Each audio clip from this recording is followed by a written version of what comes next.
Hello আমার প্রিয় বন্ধুদের, ভারত এবং সিজেজে চার্চে আমি আশা করি আপনি ভালো আছেন। আমি আশা করি আপনার বছরটি ভালোভাবে শুরু হচ্ছে।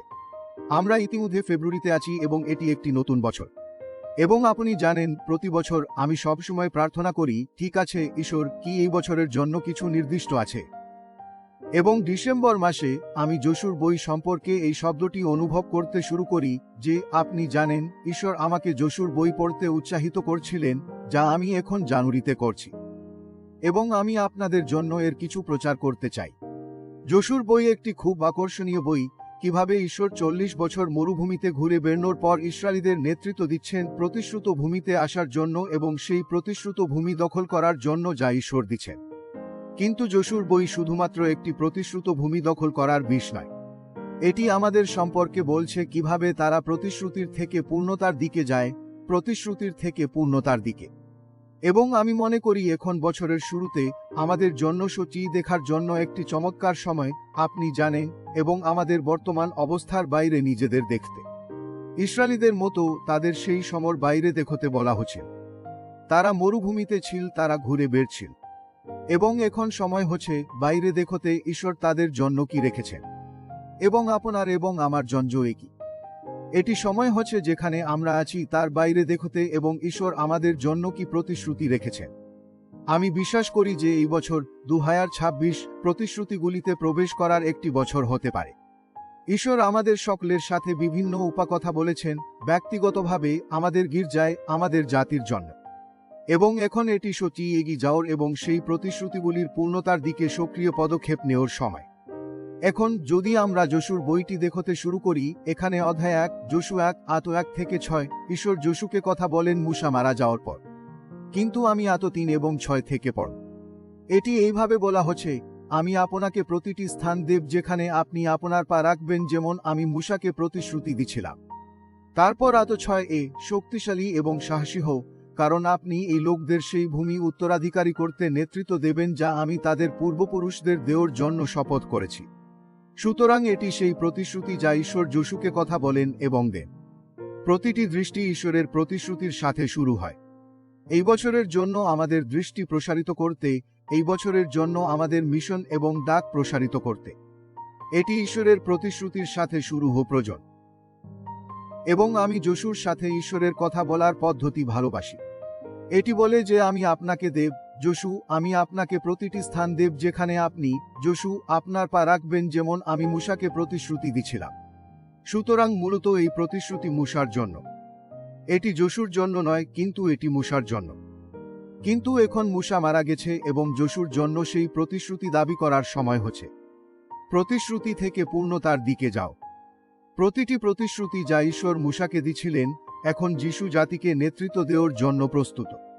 এটি আমাদের জন্য বোঝা খুব গুরুত্বপূর্ণ যে ঈশ্বর যিশুকে যে দৃষ্টি দেন তা উৎপন্ন নয়। এটি মানুষের তৈরি নয়। এটি ঈশ্বরের দ্বারা শুরু করা হচ্ছে। এটি ঈশ্বরের দেও। তিনি প্রথমে মুসাকে সেই প্রতিশ্রুতি দেন। এবং আমি এটি পছন্দ করি কারণ এর মানে হল যে আমাদের দ্বিতীয়বার চাকা পুনরায় তৈরি করার প্রয়োজন নেই। আমাদের নিজেদের ভিন্ন দৃষ্টি এবং প্রতিশ্রুতি নিয়ে আসার প্রয়োজন নেই। আমরা দেখতে পারি যে ঈশ্বর ইতিমধ্যে আমাদের আধ্যাত্মিক পিতাদের কাছে যা বলেছেন। ঈশ্বর ইতিমধ্যে আমাদের গির্জাগুলোর কাছে যা বলেছেন। ঈশ্বর সিজে এর জন্য শব্দ দিচ্ছেন। ঈশ্বর ভারতের জন্য ভোট ওয়েভ লাইফের জন্য শব্দ দিচ্ছেন। আমাদের শুধু সেই প্রতিশ্রুতিগুলির সাথে সংযুক্ত হতে হবে এবং পূর্ণতার দিকে সেই পদক্ষেপগুলি নিতে শুরু করতে হবে। তাহলে আমরা যা ইতিমধ্যে বিদ্যমান তার সাথে সংযুক্ত হয়ে যাই। আমিন। আমরা ঈশ্বরের কাছ থেকে আমাদের আধ্যাত্মিক পিতাদের প্রাপ্ত প্রতিশ্রুতিগুলির পূর্ণতার অংশ হতে পারি। আমিন। আমি মনে করি যখন আমি সুইডেনে বাইবেল স্কুলে গিয়েছিলাম। আমি একটি ভিন্ন ধর্মীয় সম্প্রদায় থেকে এসেছি, ভিন্ন পটভূমি। এবং আমি সুইডেনে ভোট ওয়েভ লাইফ বাইবেল স্কুলে গিয়েছিলাম। এবং আমি শুধু দৃষ্টি শুনেছিলাম এবং শুনেছিলাম ঈশ্বর সেই গির্জার মাধ্যমে কি করছেন। এবং আমি খুব সহজেই অনুভব করলাম, জানেন, এই দৃষ্টি আমার দৃষ্টি। আমি এই দৃষ্টি পূর্ণ করতে চাই। আমি এর সাথে সংযুক্ত হতে চাই। আমি এর অংশ হতে চাই। এবং এটি আমি গত 20 বছর ধরে করছি। এটি আমার ব্যক্তিগত দৃষ্টি নয়। এটি আমার গির্জার দৃষ্টি। কিন্তু যখন আমি এর সাথে সংযুক্ত হই, আমি ভোরওয়েভ লাইফের সাথে ঈশ্বর যা বলছেন তা পূর্ণ করার অংশ হতে পারি। এবং আমি আমার ব্যক্তিগত জীবনে এবং ওয়ার্ড অফ লাইফের মাধ্যমে অনেক ফল দেখেছি। তাহলে আমার প্রিয় বন্ধুদের, প্রিয় নেতাদের, আমি আপনাদেরকে গির্জার সাথে আপনার সংযোগ গভীর করার জন্য উৎসাহিত করতে চাই। গির্জার দৃষ্টিভঙ্গির সাথে আপনার কাছে কিছু নির্দিষ্ট বা বিশেষ কিছু থাকার প্রয়োজন নেই। আপনি গির্জার আহ্বান এবং দৃষ্টিভঙ্গির সাথে সংযুক্ত, এবং আপনি এটি পূরণ করার একটি অংশ হবেন। আপনি ঈশ্বরের জন্য প্রতিশ্রুত ভূমি নেওয়ার জন্য যশু হবেন। আমিন। দৃষ্টিভঙ্গি সম্প্রসারণের জন্য আমাদের একটি পরিষ্কার পরিচয় থাকতে হবে। আমাদের জানতে হবে আমরা কে, এবং আমি ভালোবাসি কিভাবে এখানে যশু অধ্যায় 1 এটি যশুকে বর্ণনা করে, এবং এটি বলে যে যশু মুসার সহকারী ছিল। মুসার সহকারী। তিনি প্রধান নেতা ছিলেন না, তিনি অলৌকিক কাজের মানুষ ছিলেন না, তিনি ছিলেন না সেই কণ্ঠস্বর যার দিকে সবাই শুনছেন না, কিন্তু তবুও ঈশ্বর ইতিমধ্যে তার মধ্যে নেতাকে দেখেছিলেন। তিনি একজন সহকারী ছিলেন, তিনি একজন সহায়ক ছিলেন। এবং একইভাবে আজ আমরা যা করি তা গুরুত্বপূর্ণ নয়। এটি গুরুত্বপূর্ণ নয় আমরা কোথা থেকে এসেছি, আজ আমাদের কাছে কি ধরনের লেবেল এবং শিরোনাম রয়েছে। এটি গুরুত্বপূর্ণ নয় আমাদের অতীতের ব্যর্থতা বা আমাদের বর্তমান সময়ের সীমাবদ্ধতা। ঈশ্বর আমাদের মধ্যে একজন নেতা দেখাতে পারেন। তিনি দেখাতে পারেন আমরা তার রাজ্য সম্প্রসারণের জন্য মহান নেতা, তার দৃষ্টিভঙ্গি সম্প্রসারণের জন্য। আমিন। তাহলে আমাদের নিজের আগে আমাদের পরিচয় পুনঃসংজ্ঞাত করতে হবে। আমরা পদক্ষেপ নেওয়ার আগে আমরা ঈশ্বরের সন্তান, আমরা ঈশ্বর দ্বারা ডাকপ্রাপ্ত, আমরা ঈশ্বর দ্বারা অভিষিক্ত। খ্রিস্ট আমার মধ্যে বাস করেন, আমি তার মধ্যে আছি। ঈশ্বর আমাদের মাধ্যমে সবকিছু করতে পারেন। আমিন। যে কেউ বিশ্বাস করে তার মাধ্যমে সবকিছু, এবং আমরা তার উপর বিশ্বাস করি। ঈশ্বর আপনাকে এবং আমাকে ব্যবহার করতে পারেন। আমিন। এবং আমরা শুধু আমাদের পিতাদের কাছ থেকে সেই প্রতিশ্রুতি এবং দৃষ্টি গ্রহণ করি এবং আমরা সেগুলি পূর্ণ করি। আমিন। আজ আমার প্রশ্ন খুব সহজ। ঈশ্বর ইতিমধ্যে আপনার সামনে কি প্রতিশ্রুতি রেখেছেন যা আপনি এখনো প্রবেশ করেননি? ঈশ্বর ইতিমধ্যে আপনার গির্জায়, আমাদের গির্জায় কি বলেছেন? কিন্তু এটি বিশ্বাসও প্রয়োজন। তাহলে দৃষ্টিকে সম্প্রসারিত করতে ঈশ্বরের কাছ থেকে একটি প্রতিশ্রুতি প্রয়োজন, প্রথমত। দ্বিতীয়ত, এটি বিশ্বাস প্রয়োজন, সর্বশ্রেষ্ঠ বিশ্বাস। কারণ এখন আমরা যা দেখতে পারি, 40 বছর মরুভূমিতে ঘুরে বেড়ানোর পর ইসরায়েলিরা যশু সহ তারা জর্দন নদীর কাছে আসে, এবং তাদের জর্দন নদী পার করতে হবে।